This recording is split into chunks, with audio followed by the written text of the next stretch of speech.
দক্ষিণ এশীয় অঞ্চলে ক্রমবর্ধমান অস্থিতিশীলতার মধ্যে দেশ ও আশেপাশের নিরাপত্তা পর্যালোচনার 4 দিনের বৈঠকে বসছে ভারতীয় নৌবাহিনীর শীর্ষ কর্মকর্তারা।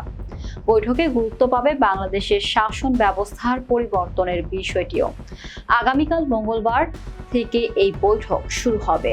রোববার ভারতীয় সংবাদ মাধ্যম এনডিটিভির এক প্রতিবেদন এই তথ্য জানানো হয়েছে। বিস্তারিত থাকছে ডেস্ক রিপোর্টে।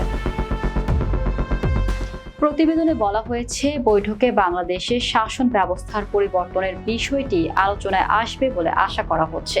এছাড়া আরেকটি প্রধান উদ্বেগের বিষয় হচ্ছে চীনের ক্রমবর্ধমান তৎপরতা এবং পাকিস্তানকে সামরিক সহায়তা।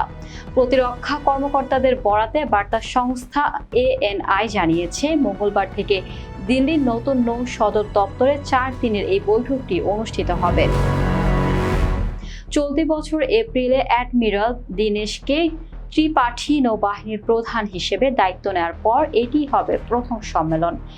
এনডিটিভি জানিয়েছে, সম্প্রতি লক্ষ্যতে জয়েন্ট কমান্ডারের সম্মেলনে অপ্রত্যাশিত পরিস্থিতির জন্য প্রতিরক্ষা বাহিনীকে প্রস্তুত থাকার কথা জানান প্রতিরক্ষা মন্ত্রী রাজনাথ সিং। তার এই আহ্বানের পর এমন ঘোষণা এসেছে, নতুন থিয়েটার কমান্ড তৈরির বিষয়টি সভায় আলোচনার জন্য তোলা হবে। এছাড়া নৌপ্রধান সব কমান্ডারকে সর্বদা উচ্চ অপারেশনাল প্রস্তুতি বজায় রাখার নির্দেশ দিয়েছেন। চলতি বছরের শুরুতে জলদস্যু এবং ড্রোন হামলার বিরুদ্ধে ভারতীয় নৌবাহিনী বেশ কিছু সাফল্য অর্জন করেছে উল্লেখ করে প্রতিবেদনে বলা হয়েছে, নৌবাহিনীর শীর্ষ বৈঠকে চীনের আগ্রাসী কৌশল এবং অ্যাডেন উপসাগরে নৌবাহিনী তাদের কার্যক্রম পর্যালোচনা করবে।